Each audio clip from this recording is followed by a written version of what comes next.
The distance by road from Accra, the modern capital of Ghana, to Cape Coast, the country's ancient capital, is less than 100 miles.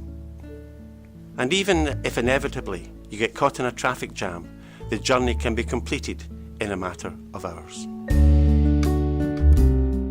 Our story, though, is about a much longer journey. It's a journey that's taken more than 70 years, and it's a journey that's a long way from being over. But it's a journey that has reached a major milestone. This is the story of that journey.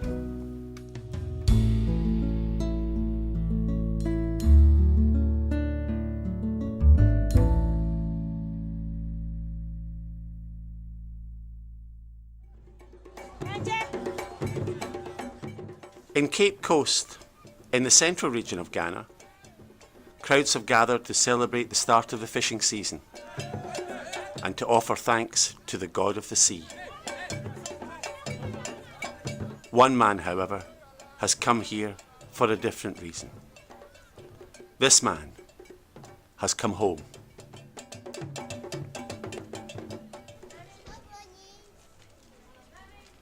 Right, okay, this is my ancestral home. This is my sister, Mary, and this is where I was born. Right from childhood, I will go to the beach and swim in the sea, just walk up the hill to church, and then further down the road to school, Catholic Jubilee School. So it was all fun. It was 1946 on the 9th of August. That was when I was born, here in this house.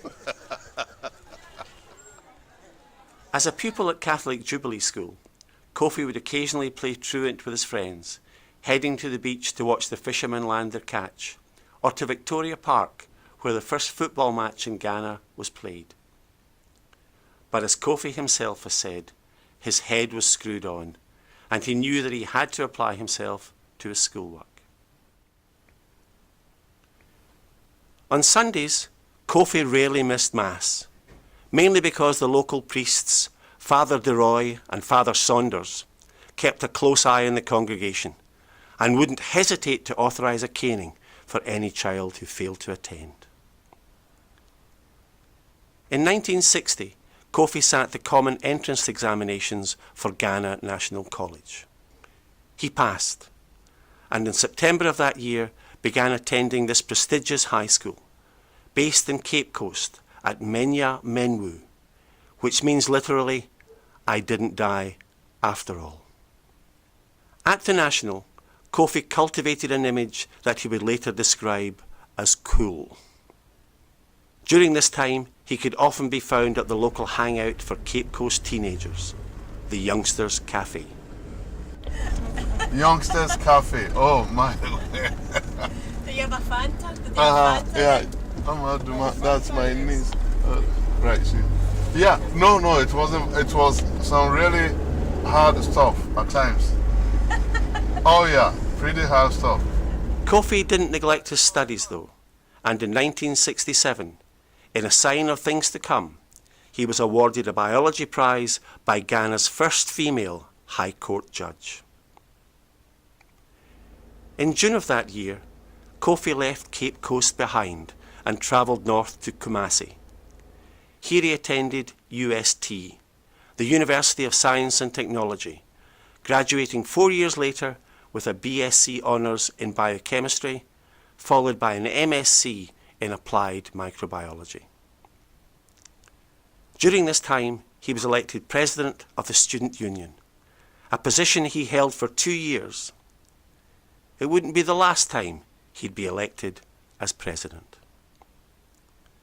When he completed his MSc in 1973, he gained a position as Assistant Lecturer at UST, and his teaching career began. It was in Kumasi that Kofi experienced the thrill of true love. It was in Kumasi that he set eyes for the first time on a vision of unparalleled beauty, elegance and sophistication. A red Volkswagen Beetle, registration number GT1406. The car became Kofi's pride and joy. he drove the 150 miles from Kumasi to Cape Coast and parked it outside his family home. Kofi's mother didn't get a wink of sleep that night, getting up every 5 minutes to check the car hadn't been stolen. Kofi didn't tarry long in Cape Coast, however.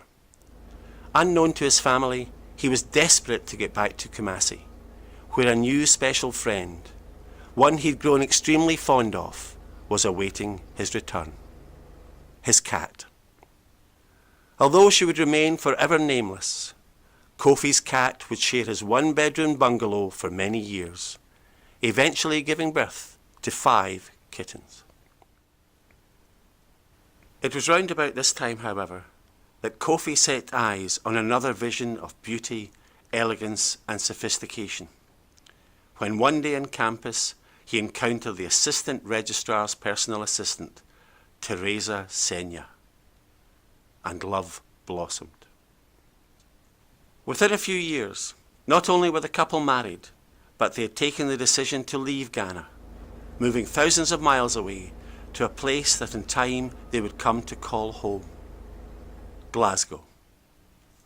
Glasgow in 1976 was very different to Kumasi in just about any year you care to mention, and the couple must have experienced something of a culture shock.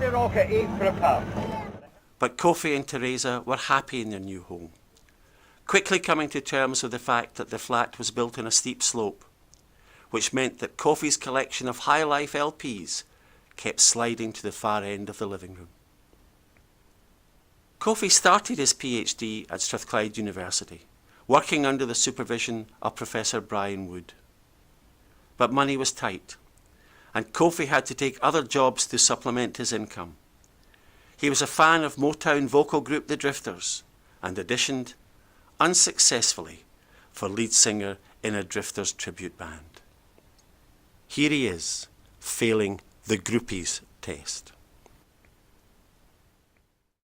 In March 1978, another landmark event occurred, when first child Kwesi was born.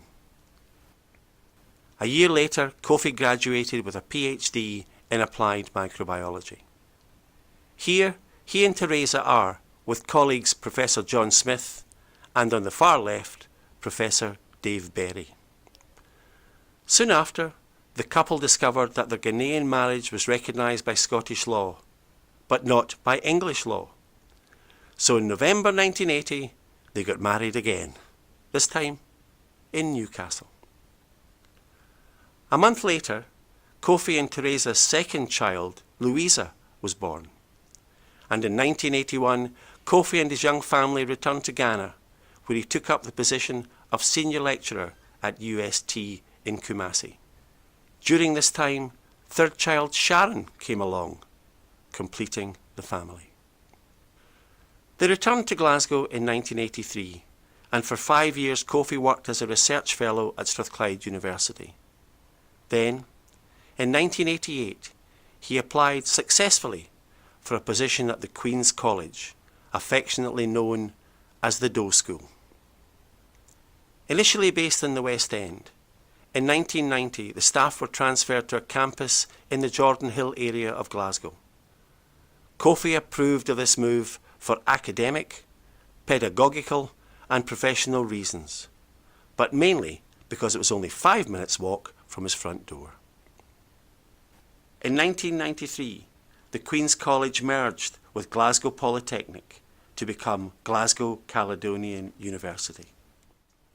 At Southbrae campus, as it was now known, Kofi's face on the staff photo board sat alongside those of the other members of the department. The photographer favoured the soft focus approach, and, in keeping with the sexist nature of the times, female staff members were encouraged to adopt a coquettish, come-hither look, while all male staff were required to exude power and virility. Professor Richard Tester, here exuding perhaps too much power and virility, would come to share Kofi's academic life and his office. Even the move from Southbrae campus to City campus couldn't separate them, and they remained office mates for nearly 20 years. In 1999, The duo won the Glasgow heat of the John Logie Baird Award for Innovation with their Temp-Tel food spoilage warning system, and were just pipped at the post in the final by the man who invented the hair protector for when you're eating noodles. Throughout his career, Kofi has had numerous papers published in the most prestigious scientific journals, but his crowning achievement came when his work was acknowledged in one of Scotland's most eminent publications, the Sunday Post. When for the first time ever, Professor Hugh Pennington was unavailable for comment, publisher D.C. Thompson approached Kofi, who leapt at the chance to appear in the Sunday Post, alongside cultural icons such as the Hon Man, Francis Gay and Ur Wully. Kofi became a regular contributor to the newspaper, terrifying its largely elderly readership with accounts of the high levels of microbial contamination in commonly used everyday items such as back scratchers, pom-pom slippers, and the control panel on a Stana stairlift. At the height of his popularity, Kofi was invited to move into 11 Glebe Street, becoming for a brief period next-door neighbour to the Bruins. In one memorable episode of the Couthie comic strip, Kofi correctly deduced that Grandpa Bruin's diarrhoea was caused by eating a batch of Ma Bruin's clootie dumpling that had been contaminated with the bairn's faeces. Kofi has long been regarded as a world expert in matters of food hygiene, and not only by readers of the Sunday Post. In 2015, he was installed as President of the Royal Environmental Health Institute of Scotland, becoming that rare thing these days, a president capable of talking sense. And throughout his career, he has presented his findings at numerous international conferences and worked closely with colleagues around the world. Although he has one foot set firmly in the world of science, back home in Ghana, Kofi also has a more traditional role to play. As Supi, a respected wise man of his clan, Kofi is expected to rule on matters concerning his community. Here, on one of his regular visits to Ghana, he inspects the village's town hall, recently damaged by flooding.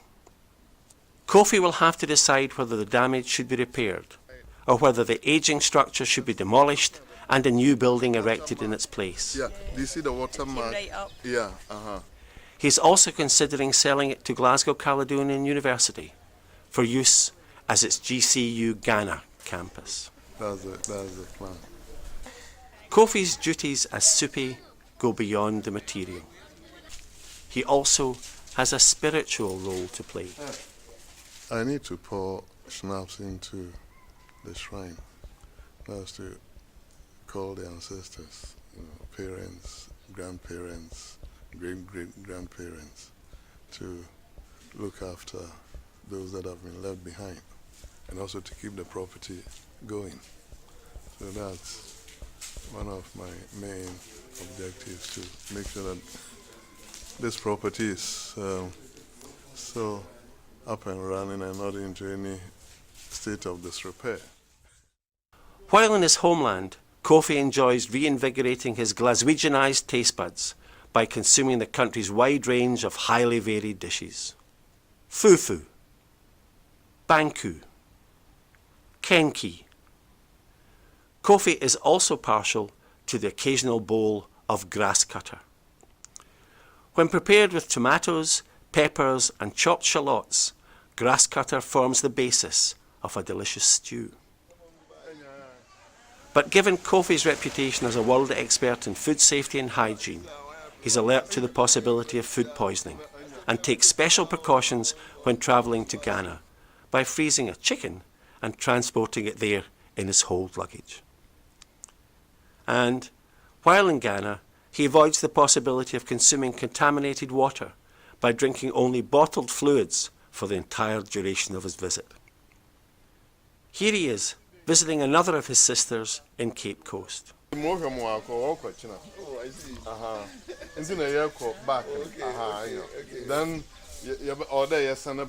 Family is central to Kofi's life. Exactly. In fact, two of the proudest days of his life were the days his daughters were married. Sharon was married to Paul in August 2011. Here's Kofi on the day of the wedding, being hugged by Louisa, while in the background, Sharon is reduced to tears by the unfamiliar sight of her dad in his spiffy white outfit. Kofi was equally proud when Louisa married Seb in September 2014. But this family man has a dark secret of which few people are aware. He has struggled with a personal demon that at times has driven those close to him to despair, a lifelong addiction to Tuck biscuits. Kofi will often spend Saturday afternoons travelling from supermarket to supermarket in an attempt to find a 2-for-1 offer that he can buy in bulk and stockpile in his special Tuck cabinet. When the craving strikes during a long-distance car journey, Kofi immediately pulls into the side of the road, wolfing down an entire packet of Tuck before half-heartedly offering one to his passengers. Kofi has been winding down for a while now, spending most of his working day staring at agar plates, sometimes not even realising that there isn't actually an agar plate there. But the time has finally come for him to retire. He may be leaving the lab and the lecture theatre behind, but he'll still have plenty of things to occupy him. He'll have more time for a small libation in his local, the Three Craws. He'll have time to follow the exploits of Chef Nkansa on Ghanaian TV. Nkansa. Chef Nkansa. And he'll have more time to watch football. Like his fellow countrymen, Kofi was on the edge of his seat, watching his national team play Uruguay in the quarter-final of the 2010 World Cup. Cheering when Muntari put the Black Stars ahead. Goes for goal! Yelling furiously when a last-minute winning goal was denied by the arm of dirty, cheating bastard Luis Suarez. And weeping when they realised that Ghana couldn't take a penalty to save their life. Kofi will also be supporting his local team, if you can count North London as local. Arsenal, a club he chose to follow only because their crest reminded him of the cannons on the battlements of the Cape Coast castles of his youth. And of course, when retired, Kofi will have more time to spend with Teresa, with his children, and with his grandchildren. Kyle, Kwesi's son, born in 2002, and Sharon and Paul's children, 4-year-old Poppy and 4-month-old Freddie. You've come a long way, Kofi, from those humble beginnings on Cape Coast. You were cool then, but you're even cooler now. Your colleagues, your friends will miss you very much. So well done, Professor Aidoo, or as they say in Ghana, Waya Day.